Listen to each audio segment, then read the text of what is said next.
Buonasera, vi invito a prendere posto, benvenute e benvenuti al primo appuntamento della 14ª edizione del Festival Entula. Un grazie molto caloroso a voi per essere qua, soprattutto al convito nazionale Vittorio Emanuele II che ci ospita in questa sala bellissima, veramente grazie. Grazie a Pier Giorgio Pulici che ci fa iniziare l'anno già da gennaio. Un tempo Entula iniziava il 23 aprile, la giornata mondiale del libro e della lettura, ma quando ci sono autori sardi che escono in libreria con un libro nuovo non possiamo certo aspettare aprile. Quindi grazie a Pier Giorgio che oggi arriva in libreria con il Nido del Corvo per Feltrinelli. Grazie a Lucia Cossu, che in questo momento non è in veste di professoressa, ma dialogherà con Pier Giorgio, grazie alla libreria Melamaro che ha questo e gli altri libri di Pier Giorgio.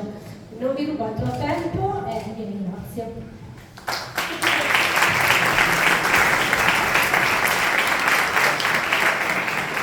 Grazie a Francesca Casula, grazie a Entula e grazie a Liberos per l'importante lavoro che svolgono in tutta la Sardegna, ma soprattutto grazie a Pier Giorgio Pulici. È un grandissimo piacere iniziare la 14ª edizione di Entula proprio con te e con il tuo nuovo libro che adesso vi faccio vedere. C'è sempre tantissima, posso dire il termine, agitazione quando si tratta di Pier Giorgio. Sulle tue nuove pubblicazioni, Il Nido del Corvo, e qua abbiamo una nuova coppia di detective, di ispettori.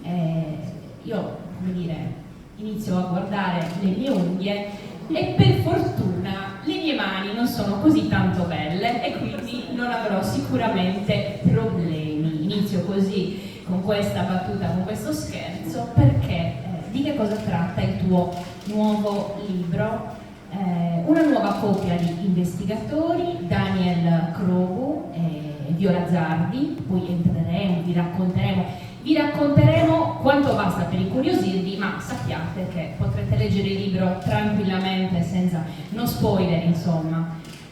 Siamo nel Signis, quindi siamo in Sardegna, in un luogo molto particolare, molto ricco di fascino, di tradizioni e di bellezza, e ad un certo punto scompare una donna, si perdono le tracce di questa donna e avviene un ritrovamento. E qua mi fermo, perché la prima domanda per Giorgio, e ancora veramente ti ringrazio per essere qui con noi, è questa nuova coppia, questi due partner così diversi tra di loro, da dove trovano ispirazione? Raccontiamoli un po'. Un uomo e una donna, lui preciso, marito perfetto, padre perfetto, lei il caos, il disordine in persona. Innanzitutto buonasera a tutti voi, grazie davvero di cuore per essere qui, grazie al convito che ci ospita. È un grande piacere tornare. Ci sono già stato con Entula se non sbaglio qualche anno fa, ma in generale il convito è sempre molto generoso, ecco, con noi autrici. Vi ringrazio di cuore Entula e Liberos per sostenermi in questo. Mi dispiace di aver dovuto far fare gli straordinari, farli lavorare sotto Natale per organizzare questo evento, però è un'eccellenza, sapere, per questo che tengo a iniziare ogni volta un tour con voi. Ringrazio Francesca, tutto il team, Aldo, Gloria, Alessandra, tutte le persone che lavorano anche in questa grande eccellenza, e chiaramente grazie a Lucia, è sempre un piacere dialogare con te. Allora, è un romanzo un po' complicato, nel senso che è complicato dal mio punto di vista, è questo impregio come progetto, perché il romanzo precedente, uscito per questo editore, è un romanzo che si intitola La donna nel pozzo, ed era un romanzo che parlava di un delitto reale, quindi di un caso reale. Ed era per me una roba nuova. Io non sono un grande fan del true crime, nonostante sia un giallista di professione, però mi era stato chiesto di scrivere quel romanzo, quindi quel romanzo lì ha avuto tutta una genesi particolare legata al Sulcis, legata a Gisella Urru, ai parenti e così via. secondo romanzo mi era fatto una promessa che è quella di non scrivere più di casi reali, perché era stato complesso dal punto di vista emotivo, umano, andare ogni sera in giro per le librerie, le biblioteche, a parlare di un caso così cruento, incontrare amici, parenti, insomma era stato un po' complesso. Io non ho una formazione come giornalista, quindi probabilmente non è un distacco emotivo che mi permette di sostenere questo pathos tutti i giorni. E quindi avevo già deciso di ritornare nel mio campo di elezione, che è la fiction. E da una parte avevo tutti i fan di Vito Strega che volevano un romanzo di Strega. È molto difficile spiegare che soprattutto in questi ultimi romanzi, quindi Per un'ora d'amore, L'uomo dagli occhi tristi, le storie anche personali di Strega, di Mara, di Eva vanno proprio centellinate, vanno bilanciate. Io non amo buttare fuori romanzi che non siano quantomeno all'altezza dei precedenti. Quindi avevo bisogno da una parte di prendere tempo per scrivere di Strega e da una parte invece avevo l'urgenza di continuare a costruire questo mosaico della Sardegna. E c'era una subregione che non avevo ancora battuto, che era quella dell'Oristanese, della penisola del Sinis, del Passo Oristanese, che avevo tantissima voglia di esplorare. Avevo voglia di esplorarla soprattutto non nella prospettiva più nota. Quelle zone, quelle spiagge sono super famose e super frequentate d'estate. Però il Sinis è, diciamo, la provincia più ampia dell'Oristanese. L'inverno sono un'altra cosa, sono un altro territorio. Sembra un territorio gotico quasi, un po' western, sembra di essere in Louisiana. Quindi volevo assolutamente trovare due personaggi che in qualche modo diventassero l'emanazione di quel territorio, di quelle atmosfere. Ed è così che sono nati Daniel Corvo per tutti i suoi colleghi quantomeno, e Viola Zardi, che invece non è sarda, è una trentina ambientata in Sardegna, un po' come Eva, sebbene sia molto diversa dalla Croce. E con loro mi sono molto divertito, perché ho potuto raccontare il territorio. Daniel è un uomo di quel territorio, la zona dell'Arborea, vive in campagna, in queste tenute che si chiamano Nio e Crovo, quindi il nido del corvo viene da lì. E mi sono divertito. Per la prima volta ho cercato di miscelare un poliziesco che ha un taglio molto simile ai romanzi di Strega, ma porta dentro tutta una serie di tradizioni legate a quel territorio, un po' come nell'Isola delle Anime. E il territorio è prevalente, proprio come in quel primo romanzo che ho ambientato in Sardegna. Quindi è stato da una parte un po' tornare a casa, da una parte sperimentare con due personaggi nuovi e dall'altra giocare con un cattivo, con un antagonista che avevo in mente da tanto tempo e stavo cercando però la storia giusta per raccontarla. Giustamente Oristano è la città italiana con meno crimini e quindi Pier Giorgio ci ambienta questa storia. Bisognava alzare la mano. Assolutamente, questa storia complessa e molto molto particolare. Questo cattivo è un artista, è un cattivo che guarda le donne, ma non è che guarda le donne, guarda la perfetta estetica. Indovinate di che cosa? L'ho in qualche modo anticipato, delle mani, e quindi guarda l'estetica, le unghie, la perfezione. Allora, io sono sempre stata convinta, insomma, che tutte noi donne più o meno ci sistemiamo le unghie, insomma, è un po' una nostra fissazione, e che gli uomini non le notino queste cose, insomma, è una cosa è un linguaggio tra di noi. Infatti tu a un certo punto nel libro scrivi che è un linguaggio nostro, segreto. Come mai? Sei voluto andare a sperimentare e a toccare il mondo dell'onicotecnica, per usare questo parolone? Allora, un po' mi ero fatto la cultura già da anni scrivendo di Mara Rice, vi lascio immaginare quanta attenzione abbia nei confronti della propria manicchia. E poi sai, chi scrive gialli ha comunque un grande ostacolo, che è quello di evitare la ripetitività e soprattutto evitare di scrivere cose che altri colleghi o colleghe hanno già scritto. E con questa inflazione del genere che contempla una valanga di romanzi, tante serie TV, film, thriller, noir, quasi tutto è già stato scritto.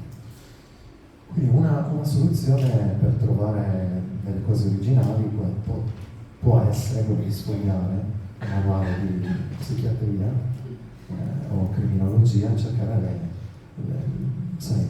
le parafilie più strane, più particolari. E così facendo, sfogliando, ho beccato questa parafilia, cioè esiste una malattia che appunto spinge determinate persone a focalizzarsi, a concentrarsi sulle mani femminili e nel caso specifico del mio protagonista sulle unghie femminili.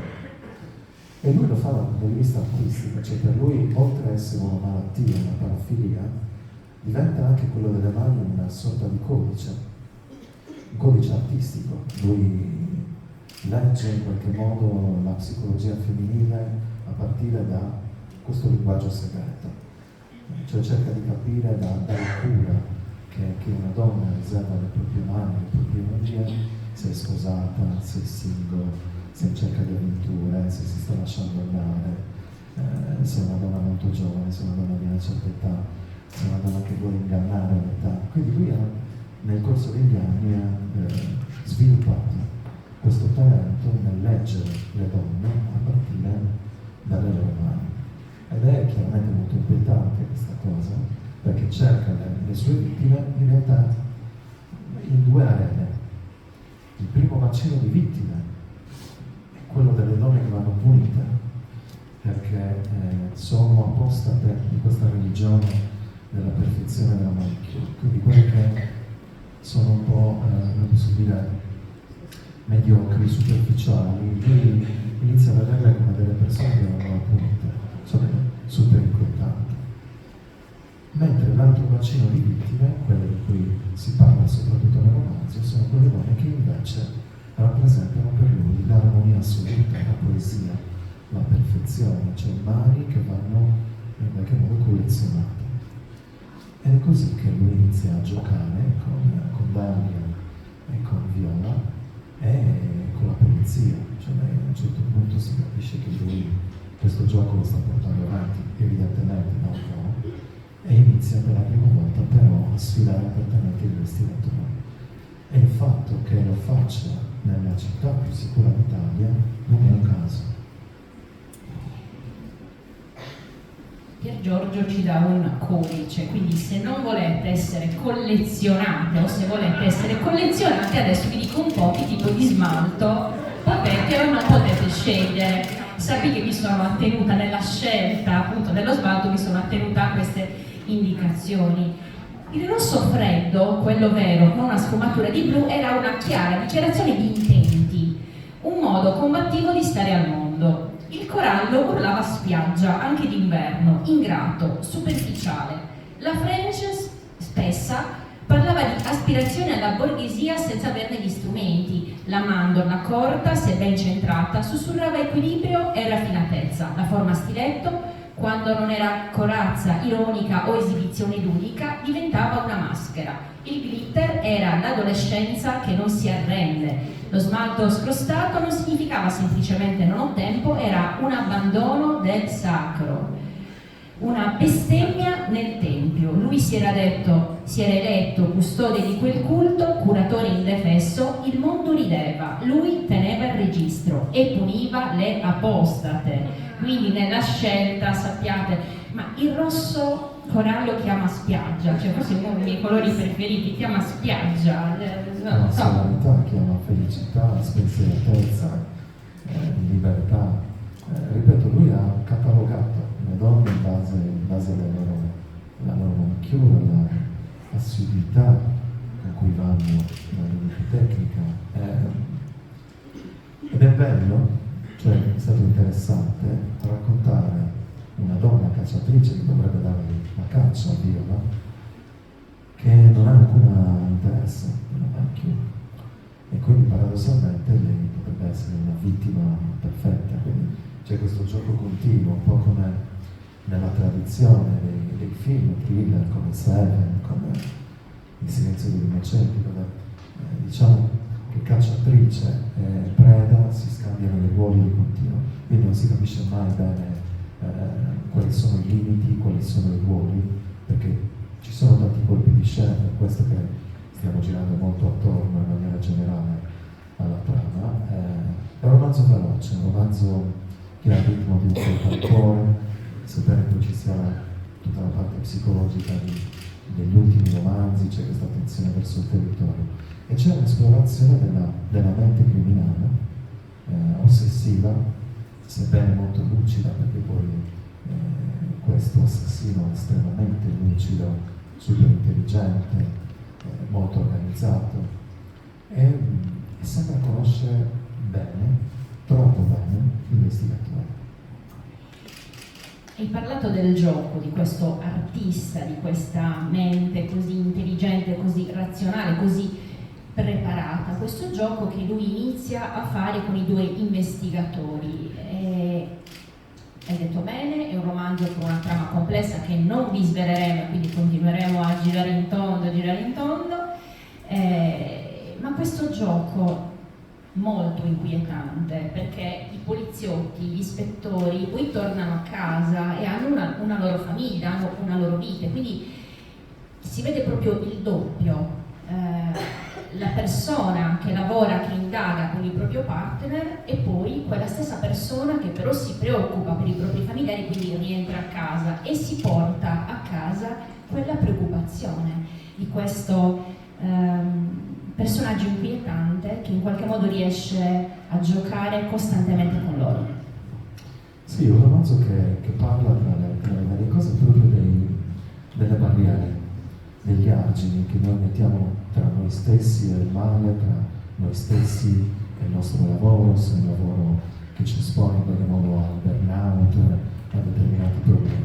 Già dal titolo, Il nido del corvo, come abbiamo detto, uno dei due protagonisti si chiama Daniel Corvo, quindi il suo nido sono i territori dove vive queste tenute crew della sua famiglia, siano nella zona di Arborea per contestualizzare un po', dove loro in realtà è una famiglia di agricoltori e di allevatori di cavalli, allevano i cavalli della Sartiglia, di Oristano, hanno un maneggio e quindi per lui in realtà la terra, la famiglia, Daniel è un uomo molto legato alla sua famiglia, un uomo proprio, un uomo onesto, è un uomo di fede. Diciamo che quei territori per lui rappresentano uno iato, un diaframma rispetto al lavoro. Però in questo caso, con questo antagonista, si accorge che nemmeno quella mezz'oretta di macchina tra Oristano e casa sua riesce a lasciarsi dietro quei fantasmi del lavoro, la perversione di questo assassino, e piano piano si sente corrodere dal male, cioè se lo sente arrivare anche quando lui è lì a lavorare nella terra, dopo lavoro, nelle vigne, quando va a cavallo. Ed era questo forse uno dei centri tematici del romanzo, le barriere, e quanto il male riesce come un insetto a passare sotto le porte e a insinuarsi un po' in questo caso nella vita di Daniel, ma anche nella vita di Viola, che ha altri modi, diciamo, per esorcizzare il male. Però mi piaceva molto l'idea di raccontare gli spazi privati dei poliziotti, che inevitabilmente però diventano spazi in cui l'assassino riesce a insinuarsi. Tratti tanti temi, tanti argomenti, uno di questi è la vecchiaia. Vedere i propri genitori invecchiare è un trauma molto grande, perché noi tutti siamo abituati a pensare ai nostri genitori come persone quasi immortali, sempre forti, resistenti. E anche il tema della morte dignitosa, questa vecchiaia, come si può accompagnare oggi, nel mondo di oggi, che è un mondo rapido, non abbiamo tempo e quindi ci sono, insomma, giustamente i luoghi di cura. Però affronti questo tema in modo estremamente delicato, cioè il rapporto con la vecchiaia, con la morte e con l'assistenza. Io non posso dare una soluzione, nel senso sarebbe anche immorale, no? Da parte di uno scrittore provare a dare risposta. Noi al massimo dobbiamo sollevare interrogativi e poi sta al lettore orientarsi e prendere una posizione. Quello che sicuramente viene trattato nel romanzo è il tema appunto del fine vita in qualche modo, nel senso che il padre di Daniel, che è un padre peraltro adottivo, quindi questo ragazzo è stato adottato tardi, quando aveva quasi 14 anni, quindi è anche una persona che ha un problema proprio si sente sempre in debito rispetto a questo amore che ha avuto da grande. I suoi genitori adottivi l'hanno praticamente salvato nella precedente situazione familiare. E adesso però suo padre, Michelangelo Croni, sta morendo, ed è un uomo di un'altra epoca, è un uomo molto legato al territorio, alla terra, è un uomo che vorrebbe morire nel suo territorio, in mezzo alle sue bestie, in mezzo ai suoi campi. Non vorrebbe sicuramente morire in una camera di ospedale, di un hospice. E da una parte ci sono i fratelli di Daniel e la madre che insistono affinché lui vada in ospedale. E questo figlio prodigo non è biologico, ma probabilmente quello più legato a quest'uomo, cerca di provare ad assecondare il più possibile le volontà paterne, ma si scontra con questa dualità, cioè accontentare l'uomo e tradire in qualche modo l'altra parte della sua famiglia, oppure accontentare la mamma e i suoi fratelli e andare a tradire una persona così importante per lui. Quindi è scisso in questa decisione, direi impossibile, e l'indagine è doppia, perché è un'indagine su un assassino che gioca al gatto e al topo con i poliziotti, ma anche un'indagine in qualche modo su un uomo che prova a fare pace e ad accompagnare il genitore nell'ultima parte della sua vita, cercando di preservarne la dignità. Quindi continua ad accompagnarlo nei campi, anche se lui non ha più energia, continua ad assecondare i suoi desideri che hanno a che fare con la vita agreste, con la vita di campagna, però si accorge che a volte questo comporta un peggioramento, per esempio, delle sue condizioni fisiche. Quindi è un po' un calvario per lui, e lui lo vede però in maniera molto, ripeto, un uomo molto religioso, in maniera molto stoica. È un atto di fede anche questo per lui. Mi piaceva, non avevo mai raccontato la religione vista da uno dei miei protagonisti, e mi piaceva invece per una volta provare, pur io non essendo un grande uomo di fede, raccontare invece un personaggio che si appoggia molto con la spiritualità anche in momenti così complessi. È molto interessante il punto di vista del figlio, perché in genere c'è il punto di vista del genitore sui figli, invece in questo caso è il punto di vista del figlio sui genitori, appunto. Ci sono molti momenti dolci con la madre in questo nido che è appunto il luogo di rifugio di Daniel, nel quale cerca di tenere fuori questo mondo veramente, veramente crudele. C'è tanto in questo libro, e io penso che tu ti sia anche divertito veramente, veramente molto, perché a un certo punto nel nido del corvo ricompare qualche personaggio della Donna del Pozzo. Arturo Panzirolli. Adesso io subito faccio un test. Chi si ricorda Arturo Panzirolli? Sollevi la mano. Ecco qua. Chi non se lo ricorda vada a frugare nell'altro libro, La Donna nel Pozzo, e scoprirete questo personaggio così particolare. È un delinquente fondamentalmente, uno che è stato in prigione, uno che cerca di cambiare vita. A un certo punto è come cambia vita facendo l'editore, ma l'editore insomma un po' particolare. Qui ricompare. Possiamo dire come ricompare, chi sta stalkerizzando in questo caso? Penso di sì, non è un grosso spoiler. Diciamo che questi romanzi, questi ultimi romanzi, è come se creassero una sorta di universo espanso, che è fatto di riferimenti, è fatto di incontri. Daniel e Viola comunque sono colleghi, inevitabilmente di Mara ed Eva, quindi non è detto che un giorno non si incontrino, ma ci sono poi proprio dei vasi comunicanti e delle interconnessioni tra i romanzi, e una di queste interconnessioni è il fatto che Viola Zardi, questa scrittrice trentina a distanza, adesso a Oristano, conosce molto bene Panziloni, perché prima di essere trasferita in Sardegna lei lavorava a Roma ed è stata la poliziotta che ha arrestato Arturo Panziloni. Quando poi lui è diventato un editore, a mo' di replica, di rivalsa, ha iniziato a spedirle a casa tutti i libri che pubblicava. Dalla famosissima saga, a proposito di religione, con Padre Pio investigatore, che sanguinavano le stimmate quando era vicino al sospettato principale, alla Donna nel Pozzo, che è un romanzo di Lorenzo Roccaforte, sebbene scritto da Hermes Calvino. Quindi ci sono dei piccolissimi camei. Chi non ha letto La Donna nel Pozzo può tranquillamente leggere il Nido del Corvo, perché non vanno a inficiare la comprensione del testo. Chi però avesse letto La Donna nel Pozzo credo che qualche sorriso lo farà, perché Panziloni e Hermes faranno, come sentiranno odore di bestseller, ecco, si avvicineranno a questi due poliziotti.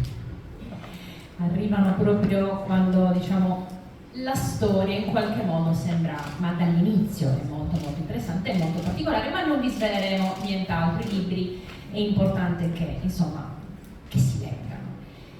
Un autore bestseller in Europa, sei tradotto, amatissimo in Francia, non solo in Italia, e ogni volta, ogni presentazione ho sempre il piacere di dire che tu rappresenti una immagine molto bella della Sardegna. Parli di Sardegna in ogni tuo libro, parli di territori, non soltanto dei territori più conosciuti, ma anche dei territori meno conosciuti, parli delle tradizioni, e quindi è un modo bello, piacevole, veramente bello di far conoscere la nostra isola, e quindi questo credo che sia veramente molto molto importante. Non soltanto le storie, quindi ci appassioniamo, cerchiamo di investigare insieme con i tuoi personaggi, però anche il racconto, perché uno dei personaggi nei tuoi libri è comunque sempre la Sardegna.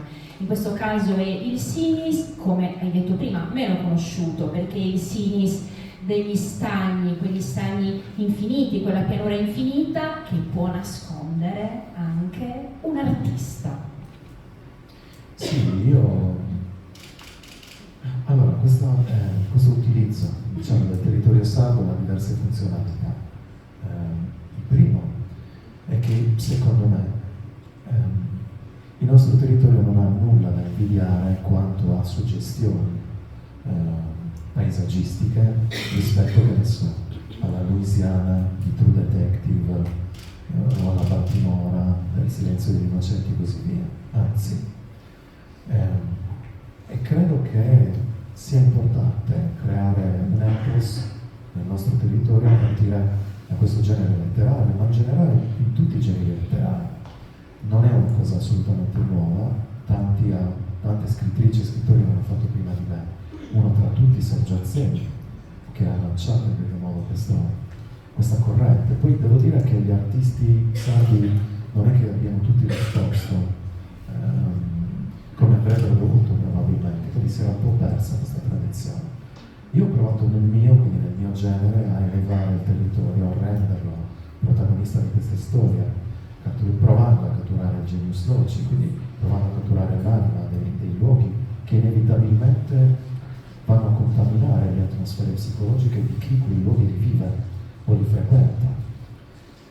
Al di là di questo c'è una seconda funzionalità, che è quella di far scoprire ai nostri concittadini italiani la bellezza del nostro territorio, la complessità, a parte un po' di pregiudizi che esistono sui sardi e sulla Sardegna, e raccontare dei luoghi iconici, senz'altro, quindi Cagliari, la bellezza di Cagliari, la bellezza della Barbagia, la bellezza dell'Inglesiente e del Sulcis, ma anche in qualche modo di luoghi meno conosciuti, che hanno però dignità di essere raccontati. E vi faccio degli esempi. In questo romanzo si parla sicuramente di Cabras, si parla di Oristano, di Arborea, ma si parla anche di Sili o di Sola Russa, che sono luoghi ben conosciuti, si parla anche di Torre Grande, quindi si parla sicuramente delle spiagge, della bellezza di quei territori, però ho provato a raccontare anche le particolarità di quel territorio. Sono andato a cercare le cose più particolari, più strane, meno note.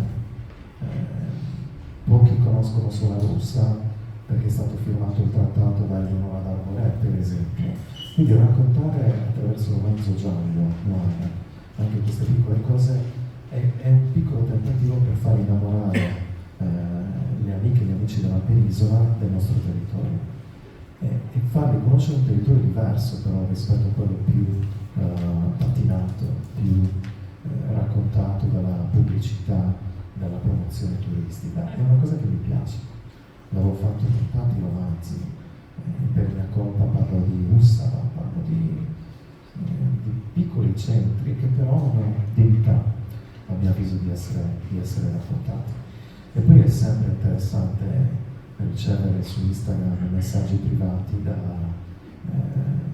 lettori, che ne so, francesi, olandesi, che ti scrivono appunto: sono Anna da Semini, perché vorrei arrivare al dentista, una cosa del genere, o a Monserrato perché così, è molto molto interessante. Quindi i lettori, soprattutto devo dire quelli stranieri, stanno al gioco e utilizzano anche questi romanzi per esplorare il territorio, un po' come se fossero delle guide turistiche. Quindi in questo caso mi piaceva l'idea di far vedere a chi non li conosce dei luoghi straordinari, come San Salvatore di Sinis, San Giovanni di Sinis e così via. Ti scrivono i lettori stranieri, spero non i sindaci, speriamo di no, che magari ti contattano: guarda qui, vieni qui. I sindaci mi hanno scritto per l'uomo dagli occhi tristi, ma per altre faccende. Racconti la Sardegna come luogo normale, e questo è importante, senza nessuna folclorizzazione, come un luogo bellissimo, ma come tanti luoghi bellissimi esistono nel mondo, e questo ti fa tanto onore. Libri, non solo libri, perché sei impegnato nei podcast Le stanze del mare. Ti diverti di più a scrivere oppure a fare i podcast? Dove c'è più divertimento? Racconta. Il mio massimo divertimento, cioè la mia aspirazione totale, sarebbe quella di leggere e basta. Nel senso che quella è proprio la mia passione principale. Io nasco e penso morirò come libraio, quella è la mia vera indole. Quindi ho iniziato a fare questo mestiere perché sono innamorato dei libri, mi piace parlarne, la scrittura quindi è diventata una passione, è diventata in qualche modo il centro anche della mia vita. E quindi ti dirò, lettura e scrittura sicuramente vengono prima poi dell'esplorazione di altre piattaforme, di altri modi di declinare e interpretare l'intrattenimento. Devo dire però che questo podcast è molto legato alla mia professione, perché Le stanze del mare va a raccontare il lato umano di professionisti e professioniste che in virtù del loro lavoro, in virtù di esperienze personali, li hanno esposti al mare. Ed è stato molto molto interessante. Noi abbiamo già registrato tutte le 7 puntate della prima stagione, ne uscirà una al mese, quindi la prossima uscirà il 2 di febbraio e sarà molto interessante, una puntata dove l'ospite la natopatologa più famosa d'Italia, la professoressa Cattaneo, Cristina Cattaneo. Quindi parlare di lei come medico legale, entrare nel vivo del suo mestiere, raccontare cosa significa portarsi a casa quel lavoro, è stato molto interessante, così come è stato molto interessante parlare con Beniamino Zunchedo, il suo avvocato, l'avvocato che l'ha tirato fuori di galera, raccontare la loro stanza del mare. Abbiamo intervistato magistrati, abbiamo intervistato preti che lavorano nelle carceri, cappellani, in carceri minorili per esempio, giudici di sorveglianza, insomma tutta una serie di figure che hanno a che fare, psichiatri, criminologi, che hanno a che fare con il mare. Quindi per me è stato molto interessante proprio raccontare ai miei lettori e alle mie lettrici il lato umano, il fattore umano di questi professionisti. Poi chiaramente impari, quindi tante cose le prendo e le porterò dentro i romanzi. Quindi l'ho vissuta e la vivo come una palestra per l'empatia, per la sensibilità da utilizzare poi a beneficio delle storie, quello rimane comunque il mio ruolo primario. È bellissimo sia leggere, ma è molto bello anche ascoltare i podcast, quindi da lettrice, da ascoltatrice di podcast, insomma ti ascolterò sicuramente, invito tutti voi ad ascoltare Pier Giorgio Pulici e chiaramente anche a leggere i libri. La lettura è fondamentale, importante, qua ci sono anche alunni e alunne, siamo al convito, ci sono alunni e alunne e quindi anche a loro insomma dedichiamo un piccolo spazio, perché sono loro i lettori e le lettrici del futuro. Come si diventa scrittori e hai in mente o stai già pensando di pubblicare, di dedicare uno spazio anche al mondo della scuola? Allora, si diventa scrittori come tutti i mestieri artigianali, osservando gli altri. È il modo che uno scrittore ha per osservare gli altri, chi sa fare questo mestiere, è quello di leggere. Quindi quando tu leggi, in qualche modo impari il mestiere, anche se non te ne accorgi, però stai entrando in una bottega, stai entrando in un laboratorio di un artista, vedi come utilizza le parole, che respiro dà alla sua prosa, lì e vai a lucidare la tua rosa lessicale. Quindi è un mestiere che essenzialmente impari più leggendo che scrivendo. E mentre impari il mestiere, secondo me diventi anche una persona migliore, perché leggere significa comunque robustire la muscolatura empatica, vedere la vita da punti prospettici, quindi questo ti rende una persona, a mio avviso, migliore. Poi ci vuole molta, da una parte pazienza, non ci vuole fretta, perché le storie hanno bisogno di tempi di cultura diverse a seconda della storia che vuoi raccontare, e la fretta, e vi parlo per esperienza personale, quindi io all'inizio di questo mio percorso ho avuto fretta, ho provato a bruciare le tappe, e questo mi ha fatto fare tutta una serie di errori. Ecco, se si riuscisse a rivelare la fretta e se si coltivasse invece di più proprio la passione per la storia, per l'anatomia della storia, direi che è un ottimo investimento su una persona che ha l'ambizione di diventare una scrittrice o uno scrittore. Mi piace molto raccontare la scuola, mi piace molto raccontare e scrivere di giovani. Uscirà a fine febbraio un libro per ragazzi, un giallo per ragazzi nella fascia Young Adult, ambientato nella scuola, in una scuola di Saluci che ho voluto tornare a questo paese immaginario dell'Inghilterra. Il romanzo ha un titolo un po' provocatorio: tutte le ragazze mentono, ma non è in generale tutte le ragazze mentono, no, tutte le ragazze di quella classe mentono, nascondono dei segreti, probabilmente l'assassina si nasconde in quella classe, ed è un romanzo dove a indagare sui ragazzi, o meglio le ragazze, e cercano di capire chi tra di loro ha il segreto più grande. Quindi mi sono divertito questa volta a raccontare anche le dinamiche scolastiche, è stato molto interessante e non vedo l'ora che esca anche questo romanzo. Mi piace confrontarmi anche con il pubblico più giovane, mi piace andare nelle scuole, incontrare i ragazzi, cercare anche di raccontare questo mestiere così particolare ma anche così bello. Quindi a breve, nel prossimo romanzo, ritorneremo in Ogliastra. Tu ami tantissimo giocare con i mestieri che ovviamente conosci, quindi con il mondo dell'editoria, con il mondo chiaramente della scrittura, ma anche con il mondo dei librai. Ti definisci sempre libraio, e quindi la libreria dei Gatti Neri, quando? Chi è? Sollevate la mano, chi è appassionato della libreria dei Gatti Neri? Ecco qua, anche io sono. Io credo di essere il tormento personale di Francesca, perché lo costringo ogni anno a lavorare tantissimo.